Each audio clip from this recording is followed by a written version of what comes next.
प्रिय मित्रांनो, बायबलचं यूट्यूब तुम्हाला दर 2 दिवसांनी तुमच्या मोबाईलवरती येईल. तेव्हा बायबल घ्या आणि हातात वही व पेन घ्या आणि त्यामध्ये जे संदर्भ असतील ते तुम्ही वाचा, त्याचा अभ्यास करा आणि अगदी सावकाशपणे ते वाचत जा.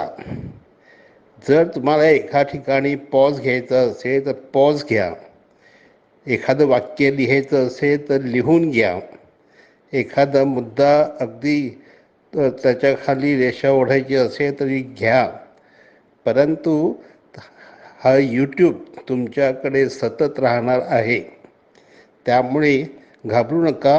परत त्याचा अभ्यास करायला लागला तरी हरकत नाही, परंतु तुमच्याबरोबर हा अभ्यास राहणार आहे, म्हणून कृपया त्याची काळजी घ्यावी. माझ्या प्रिय मित्रांनो, आज आपण माघ लिखित शुभवर्तमानावर थोडंसं चिंतन करणार आहोत. मी आपल्या सगळ्यांचं त्यासाठी हार्दिक स्वागत करतो. आज ह्या ठिकाणी मी जे संदर्भ देईन ते तुम्ही बायबल उघडून त्यानुसार तपासून पहा आणि विशेषतः ती वचनं आपल्याला काय सांगत आहेत, येशूविषयी काय सांगत आहेत आणि येशूचा संदेश त्यामध्ये काय आहे हे लक्षात घेण्याची गरज आहे. हो माझ्या प्रिय बंधनो, मार्क आज आपल्याला सांगत आहे की परमेश्वराने माणसाच्या हाती जी सत्ता, जे पद, जे अधिकार दिलेले आहेत, ते अधिकार किंवा ती सत्ता ही केवळ स्वतःच्या तिजोऱ्या भरण्यासाठी नाहीत, तर लोकांच्या सेवेसाठी आणि आपल्या स्वतःचं जीवन समर्पित करून लोकांची सेवा करणे हे अत्यंत आवश्यक आहे, असं तो आपल्याला आज सांगत आहे. माझ्या प्रिय बंधू भगिनींनो, आज आपल्या लक्षात येईल की जनसेवा हा त्याचा प्रमुख उद्देश आहे आणि जनसेवेसाठी ज्या प्रभू येशू ख्रिस्ताने आपल्या स्वतःचं जीवन वाहिलं आणि जीवन बलिदान करून समर्पित केलं, त्या प्रभू येशू ख्रिस्ताचं उदाहरण आपण सगळ्यांनी समोर ठेवणं आवश्यक आहे. आणि माझं जीवन प्रभूसाठी आहे, लोकांसाठी आहे, हे आपण लक्षात घेण्याची गरज आहे. म्हणून माझ्या प्रिय बंधनो, मागचं एक विशेष असा विषय आहे आणि तो म्हणतो आहे की येशू हा शोषित सेवक आहे. त्याने आपल्या जीवनामध्ये बरंचसं काही सोसलेलं आहे आणि सोसता देखील त्याने सेवा केलेली आहे. माझ्या प्रिय मित्रांनो, येशूने जे काही केलेलं आहे त्याकडे मार्क आपलं मन वळवतो. मग त्यावर आपण चिंतन करून आपल्या सगळ्यांनी प्रभू येशू ख्रिस्ताच्या जीवनावर, त्याच्या बलिदानावर, त्याच्या सेवेद्वारे त्याने केलेले देवाचं कार्य ह्यावर आपलं लक्ष वेधत आहे. विशेषतः प्रभू येशू ख्रिस्त ह्याला मार्क ओळखतही नसेल किंवा त्याचा परिचय झाला नसेल, कारण मार्क हा पेत्राचा शिष्य होता आणि तो पेत्राबरोबर रोम शहरामध्ये सुवार्ता देत होता आणि जनसेवा करीत होता. हा एक साधा भोळा माणूस, पण त्याची आई एक साधी भोळी सेविका होती. ख्रिस्त सभेचं पहिलं ख्रिस्त मंडळ जणू काही तिच्या घरात बसायचं, तिथे प्रार्थना करायची, तिथे प्रभूची स्तुती करायची. तिने आपलं संपूर्ण घर प्रेषितांच्या स्वाधीन केलेलं होतं आणि तेव्हापासून मार्क हा प्रभूची सेवा कसं करायचा हे तो शिकत होता. माझ्या प्रिय मित्रांनो, मार्कच्या जीवनामध्ये आपण पाहिल्यानंतर आपल्याला हे दिसून येईल की तो प्रभू येशूचं कार्य पाहतो आणि त्या कार्याद्वारे तो एवढा आकर्षित होतो की त्यालाही वाटतं मी माझं जीवन संपूर्ण प्रभूला अर्पण करावं, जगाच्या सेवेसाठी अर्पण करावं. म्हणून माझ्या प्रिय मित्रांनो, त्याने आपली सगळी मालमत्ता विकून टाकली आणि तो प्रभू येशूचा शिष्य झाला.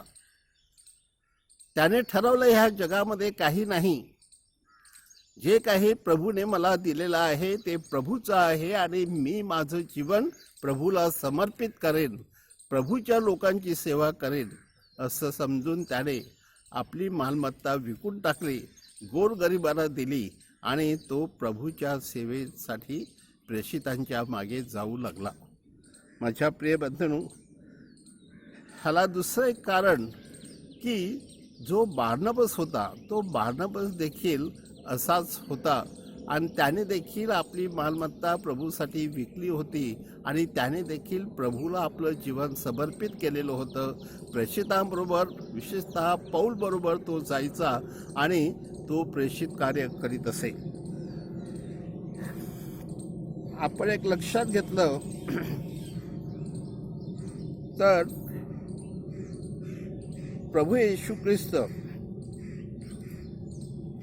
ह्याची सेवा करणारा पेत्र, त्या पेत्राने जे कार्य केलं आणि जो काही तो स्वतः आवर्जून लोकांना सांगायचा, त्याने जणू काही आपलं तन मन धन आपल्या कार्यामध्ये ओतलेलं होतं आणि अत्यंत तळमळीने तो प्रभू येशू ख्रिस्ताची सुवार्ता द्यायचा आणि त्यामुळेच मार्कच्या जीवनामध्ये हे परिवर्तन झालेलं होतं.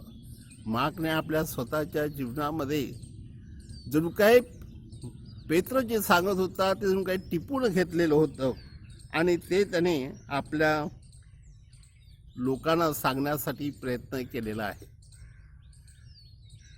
तसा मार्क फार हुशार होता, मार्क फार चांगला लेखकही होता आणि लोकांनी त्याला सांगितलं की जे काही पेत्र सांगत आहे ते तू सगळं लिहून काढ. आणि त्यालाही ती कल्पना आवडली आणि त्याने देखील पेत्राने प्रभू येशूसाठी आपले सुवार्ता जणू काही लिहून काढलेली आहे. प्रिय मित्रांनो,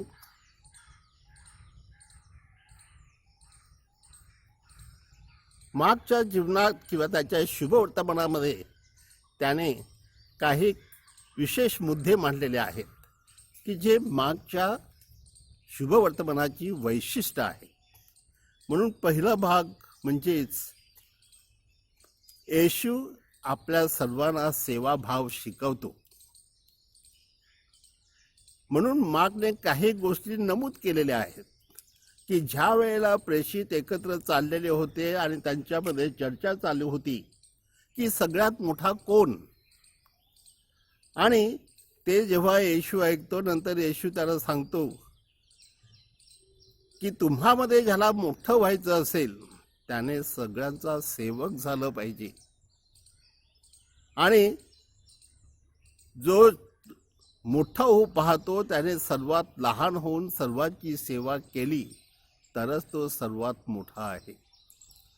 म्हणून माझ्या प्रिय बंधूंनो, मार्कने आपल्या शुभवर्तमानामध्ये विशेषतः अध्याय 9:35 मध्ये तो ह्या प्रेषितांद्वारे लोकांना शिकवतो आहे की केवळ येशूचा प्रेषित होणं म्हणजेच मोठा नाही, तर जगाची सेवा करणं हे सगळ्यात मोठं आहे.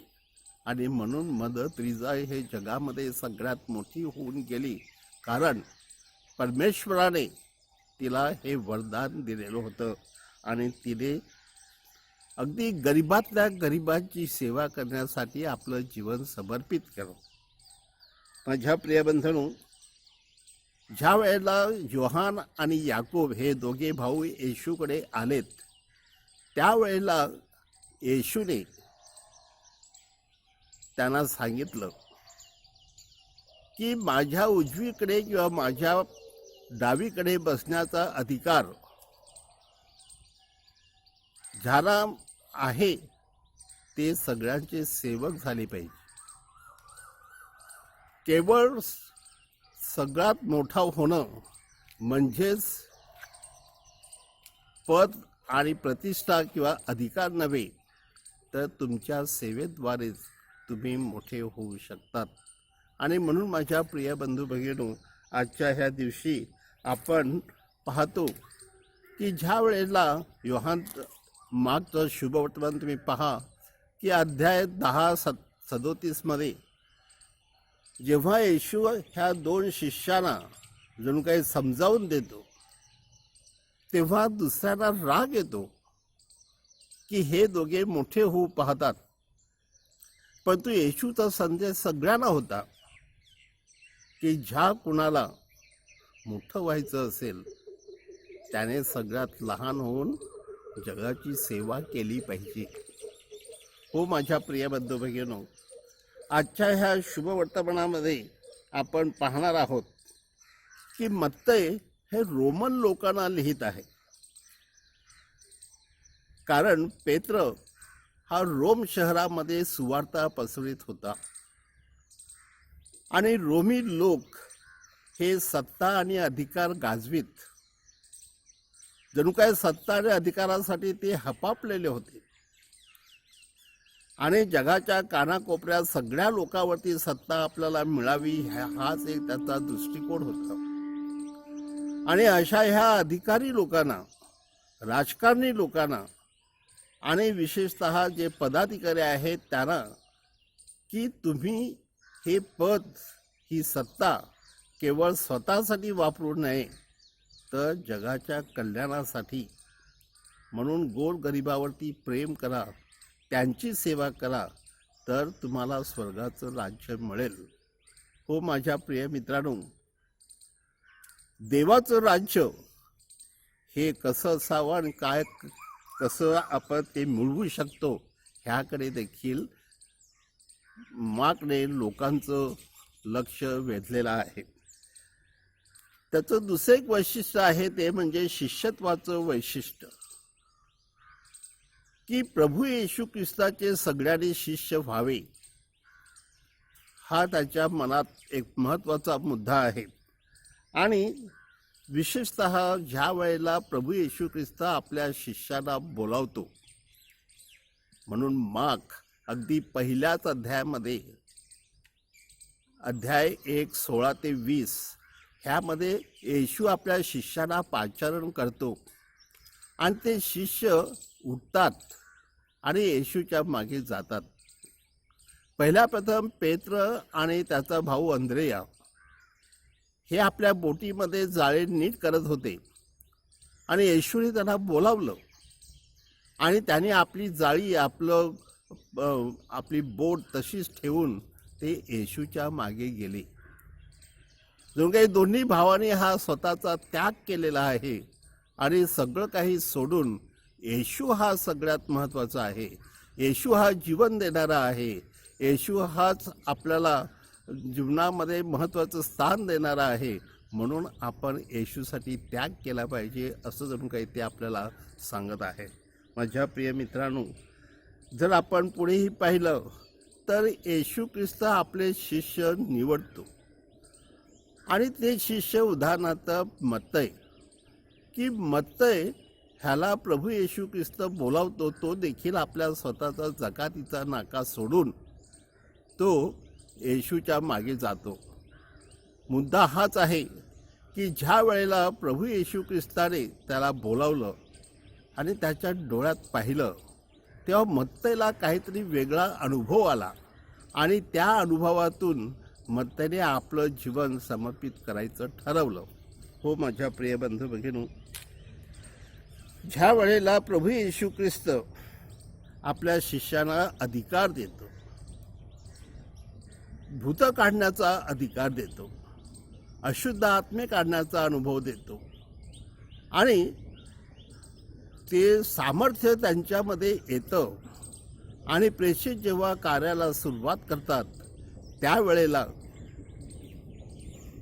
ते आपल्या सामर्थ्याद्वारे, प्रभूच्या कृपेद्वारे लोकातून भूत काढून लोकांना बरे करू शकतात.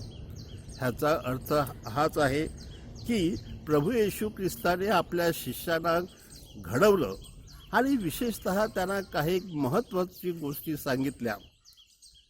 ह्या गोष्टी अशासाठी की त्यांनी आपलं निस्वार्थ जीवन जगावं.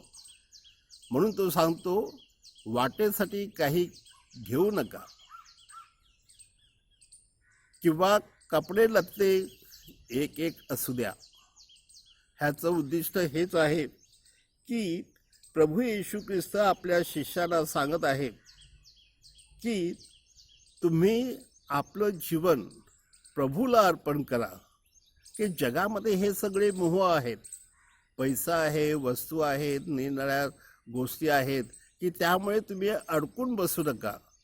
तर तुमच्याकडे कमीत कमी गोष्टी असल्यानंतर तो तुम्ही त्याग कसा करणार आणि त्याद्वारे प्रभूची सेवा कसं करणार हे तुम्हाला अधिक सोपं होईल. म्हणून माझ्या प्रिय बंधूंनो, आपण ह्या मागच्या शुभवर्तमानामध्ये जर आपण पाहिलं तर अध्याय 6:15 सुद्धा येशू आपल्या शिष्यांना अधिकार देतो आणि त्याद्वारे शिष्य हे त्या अधिकाराद्वारे अशुद्ध आत्मे देखील माणसातून काढून त्यांना बरे करू शकतात. म्हणजे जो मनुष्य समर्पितपणे प्रभू येशू ख्रिस्ताला स्वीकारतो आणि आपलं जीवन स्वतःला पूर्णपणे वाहून घेतो, तो प्रभू येशू ख्रिस्ताचा उत्तम सेवक बनू शकतो. म्हणून माझ्या प्रियबंधूंनो, अगदी अध्याय 6 ओवी 7 पुढे 13 सुद्धा आपल्याला वाचता येईल की प्रभू येशू ख्रिस्ताने जे आपल्या शिष्यांना जो संदेश दिलेला आहे आणि तो स्वार्थ त्यागाचा संदेश आहे. तो स्वार्थ त्याग जीवनामध्ये महत्त्वाचा आहे, शिष्यामध्ये महत्त्वाचा आहे असं मार्क आपल्याला सांगत आहे. म्हणजे प्रियबंधूंनो, दुसरं एक वैशिष्ट्य मार्कचं म्हणजे की येशू हा देव होता आणि येशू हा माणूसही होता आणि ह्या दोन्ही गोष्टी त्याने पटवून दिलेल्या आहेत. कारण मार्क सांगत आहे की उदाहरणार्थ पहिल्याच वाक्यामध्ये तो सांगत आहे की येशू देवाचा पुत्र, त्याची ही सुवार्ता आहे. म्हणजे त्याने येशूला देवाचा पुत्र म्हणून स्वीकारलेला आहे आणि त्याच्यामध्ये जे दैवीपण आहे ते त्याने तिथे प्रकट केलेलं आहे. म्हणून जेव्हा प्रभू येशू ख्रिस्त लोकांना शिकवत होता, त्याच्या शिकवणुकीवरून लोक थक्क होतात. अध्याय 1:22 बघा की लोकांना आश्चर्य वाटतं की ही शिकवण काहीतरी वेगळी आहे. ज्या वेळेला येशू ख्रिस्ताने चमत्कार केले आणि उदाहरणार्थ वादळाला शांत केलं, त्यावेळेला येशूचे शिष्य देखील आश्चर्यचकित होतात की हा आहे तरी कोण. ह्याच्या एका शब्दाने वारे वादळ सुद्धा बंद होतात, की तो वाऱ्याला धमकावतो आणि ते थांबतात. माझ्या प्रिय बंधूंनो, तो खरोखर देवाचा पुत्र आहे हे एक शताधिपती म्हणजे रोमन अधिकारी येशू काल्वरीच्या खुर्सावर असताना सुद्धा प्रकट करतो. उद्दिष्ट हेच आहे की येशू हा देवाचा पुत्र आहे हे बाग त्याच्या शुभवर्तमानातून स्पष्ट करतो. तसंच तो मनुष्याचा पुत्र किंवा तो माणूस आहे हे देखील तो स्पष्ट करतो. कारण तो एक सुताराचा मुलगा आहे. तुम्ही जर बायबल उघडलं तर मागच्या शुभवर्तमानामध्ये अध्याय 6:3 तो सांगतो आहे की हा सुताराचा पोरगा ना, ह्याला हे सामर्थ्य कुठून. म्हणजेच प्रभू येशू ख्रिस्ताने लोकांना जे शिकवलं ते कदाचित लोकांना समजलं नसेल, कारण लोक फक्त आश्चर्यचकित होत असत. उदाहरणार्थ प्रभू येशू ख्रिस्ताने मोहावरती विजय मिळवले म्हणजे त्याला मोह झाले, हे त्याच्या मानवीपणाचं देखील एक लक्षण आहे आणि ते विशेषतः त्याने पहिल्याच अध्यायामध्ये 1:12 व्यक्त केलेलं आहे. दुसरं, येशू ख्रिस्त आत्म्यामध्ये विव्हळलेला आहे. म्हणजे त्याला दुःख होत आहे, त्याला वाईट वाटतं आहे आणि तो जणू काही करुणेने भाकीत झालेला आहे. माझ्या प्रिय बंधूंनो, प्रभू येशू ख्रिस्त हा आपल्या लोकांवरती प्रेम करतो. विशेषतः एक मनुष्य त्याच्या समोर आला आणि त्याला सांगतो की मी काय केल्याने स्वर्गाच्या राज्यात प्रवेश करू शकतो. तर येशूने त्याला सांगितलं की तू सगळ्या आज्ञा पाळ. आणि त्याने सांगितलं की मी ह्या आज्ञा पाळतो, व आणखीन काय करावं. म्हणजेच येशूने पाहिलं की हा मनुष्य चांगला आहे, येशूने त्याच्यावर प्रेम केलं. आणि हे आपल्याला माझ्या प्रिय बंधूंना अध्याय 10-20 किंवा 21 सांगितलेलं आहे. नंतर माझ्या प्रिय बंधूंनो, मागचं हे शुभवर्तमान हे त्याने 3 पटीने 3 टप्प्यात दाखवलेलं आहे की येशू ख्रिस्त स्वतःची सुवार्ता गावोगावी जाऊन सांगतो आणि गावोगावी तो फिरतो, हिंडतो. त्या ठिकाणी ते व्यक्त केलेलं आहे. त्यानंतर चारही बाजूने निरनिराळ्या प्रकारे लोक, रोगी, महारोगी त्याच्याकडे येतात आणि येशू ख्रिस्त हे आपल्या सगळ्या लोकांना तो बरे करतो. म्हणजेच येशू ख्रिस्तामध्ये कोणत्याही प्रकारचा भेदभाव नाही आहे. तो सगळ्या लोकांना समान लेखतो. तो विचारत नाही तू यहुदी आहे का, तू यहुदेतर आहे का, तर तो सगळ्या लोकांचं स्वागत करतो आणि सगळ्यांना बरे करतो. मात्र माझ्या प्रिय बंधूंनो, बरेचसे यहुदी लोक त्याच्यावर विश्वास ठेवत नाहीत. यहुदी लोकांपेक्षा यहुदी अधिकारी त्याच्यावर विश्वास ठेवत नाहीत आणि बरेचसे यहुदी त्याचे शिष्यही बनतात. म्हणजे ते त्याच्यावर खूप प्रेम करतात आणि त्याच्यासाठी आपलं जीवन समर्पित करतात. माझ्या प्रिय बंधूंनो, एक महत्त्वाची गोष्ट आपल्या लक्षात येईल की मार्क हे रोमन लोकांना सांगत आहेत की काळाची पूर्णता झालेली आहे, आता तारणारा आलेला आहे, स्वर्गाचं राज्य जवळ आलेलं आहे. त्यामुळे आपण लगेच ह्या स्वर्गाच्या राज्यात प्रवेश करण्यासाठी आपण तयार असावे. म्हणून ह्या ठिकाणी मार्क आपल्याला काही महत्त्वाच्या गोष्टी इथे सांगतो आहे की जे जागतिक ख्रिस्त सभेचे मिशन कार्य आहे, त्या मिशन कार्यामध्ये आपण सगळे सहभागी झालो पाहिजे. विशेषतः अध्याय 1 त्याने शिष्यांना सांगितलं आणि शिष्याने हे मिशन कार्य पुढे चालू ठेवलं. म्हणजे त्याप्रमाणे आपण सगळ्यांनी देखील हे मिशन कार्य टिकवावे, वाढवावे आणि त्याद्वारे लोकांना ख्रिस्ताकडे आणावे, हा मागचा उद्देश आहे. म्हणून माझ्या प्रिय बंधूंनो, मला सांगत आहे देवाचं राज्य यावं आणि ह्या जगातील जे दुष्ट आत्मे आहेत ते नष्ट व्हावेत. कारण जोपर्यंत माणसामध्ये दुष्ट आत्मे आहेत, विकृती आहे, तोपर्यंत माणसामध्ये संस्कृती येत नाही. आणि त्या उद्देशाने माणसाने ह्या जगातील गोष्टीकडे न पाहता प्रभू येशू ख्रिस्त जो आपल्याला सार्वकालिक जीवन देणार आहे, जो आपल्याला पित्याकडे घेऊन जाणार आहे, जो आपल्यासाठी स्वतःचं जीवन बलिदान करत आहे, त्या येशूकडे आपण वळावे ही इच्छा.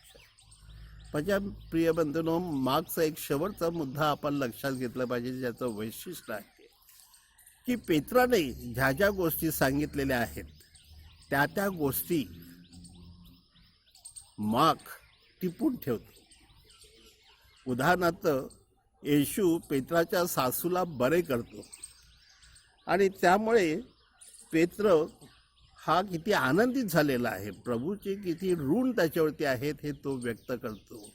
त्याप्रमाणेच माझ्या प्रिय बंधूंनो, की पेत्राला स्वतःला झालेलं पाचारण हे तो त्या ठिकाणी व्यक्त करीत आहे. आणि ती घटना त्याने अगदी पहिल्याच अध्यायामध्ये नमूद केलेली आहे, अध्याय 1:16.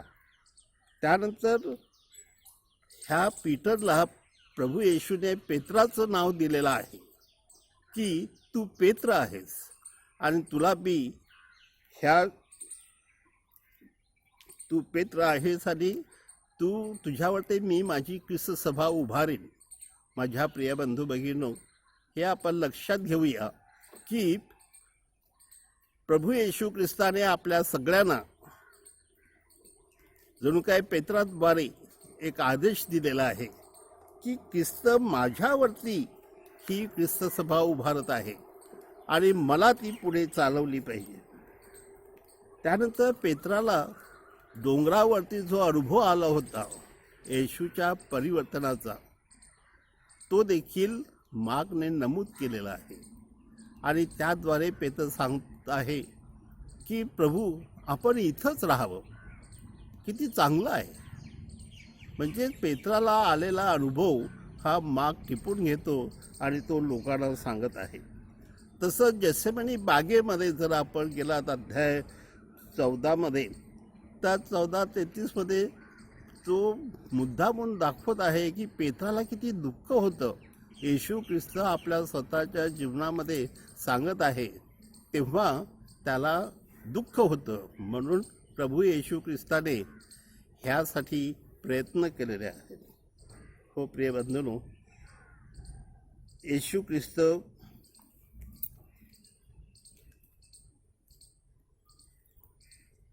जेव्हा आपल्या डोंगरावरती त्याचं परिवर्तन होतं, त्या ठिकाणी देखील प्रभू येशू ख्रिस्तात त्याचं परिवर्तन होतं आणि तो मोशे आणि एलिया ह्यांच्याबरोबर असतो.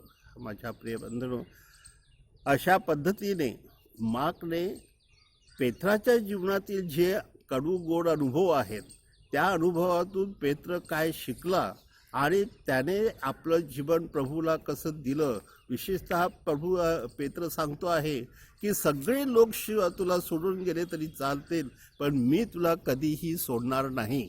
आणि हे मात्र मार्क टिपून ठेवायला विसरत नाही. हीच मार्कने त्याच्या शुभवर्तमानात केलेली मोठी कर्तबगारी आहे. आभारी. थँक्यू.